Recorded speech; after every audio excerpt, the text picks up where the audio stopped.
A Saturday morning. The Gulf of Tonkin. On the flight deck of the largest warship afloat, a crew arms and fuels for the second strike of the day.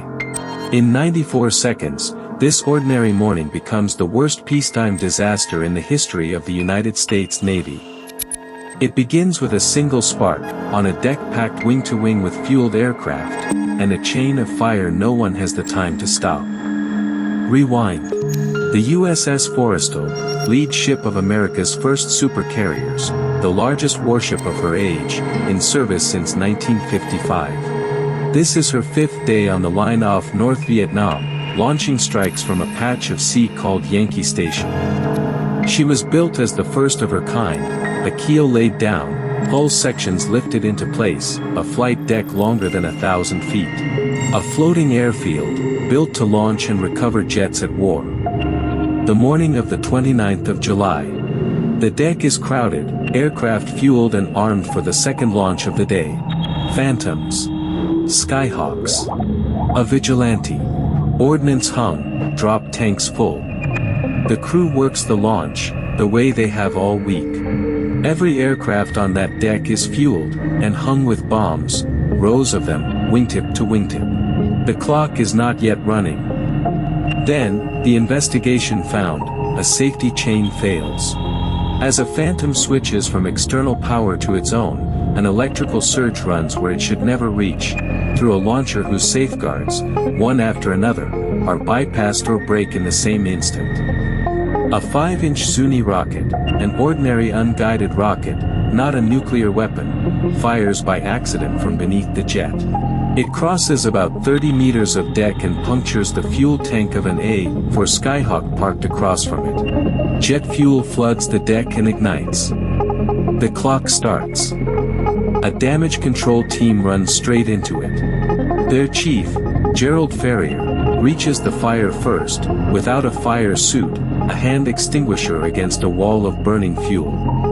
They fight it by the book. A 1,000-pound bomb, they have been taught, will hold in a fuel fire for about 10 minutes, long enough to clear the deck around it. But these are not the bombs in the manual. They are old, thin-walled bombs from Korea and the Second World War, brought aboard the day before because the modern ones had run short. In heat, they are far more dangerous, and no one on that deck knows how much.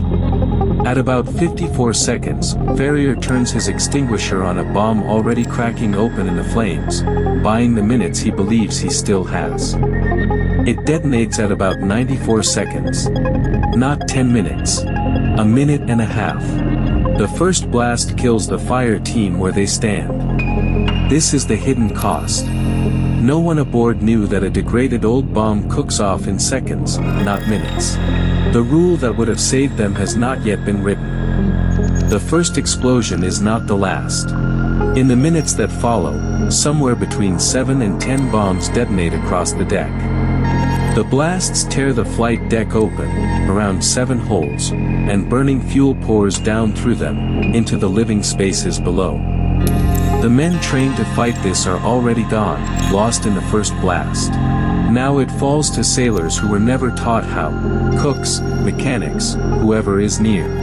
They grab hoses and go in. For a while, the ship is minutes from being lost. Under the fire, crews roll live bombs and rockets over the side by hand, trying to break the chain before the next one goes. It takes hours, not minutes. The deck fire is not under control until past noon, the last fire below is not out until the following morning. The fire that went below finds the berthing spaces. There, sailors off the night watch are killed, about 50 of them, many in their sleep. Escort ships close in and turn their own fire hoses on the carrier. The wounded are lifted off by helicopter, flown to a second carrier steaming nearby.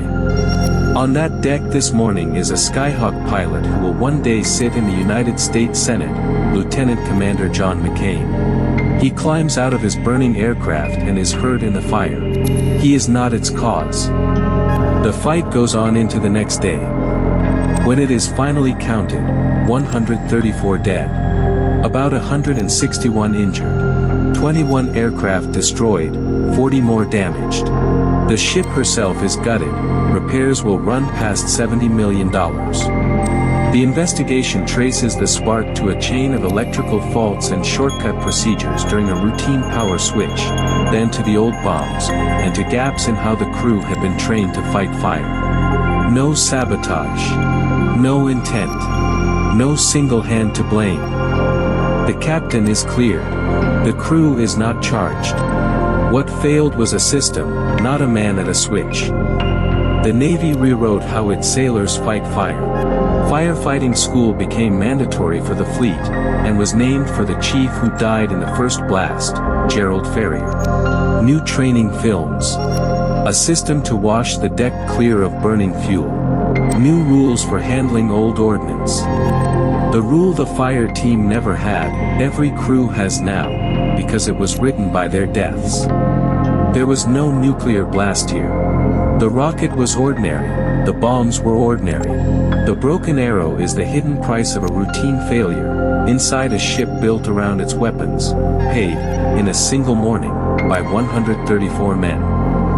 134 men. A morning that turned, in 94 seconds.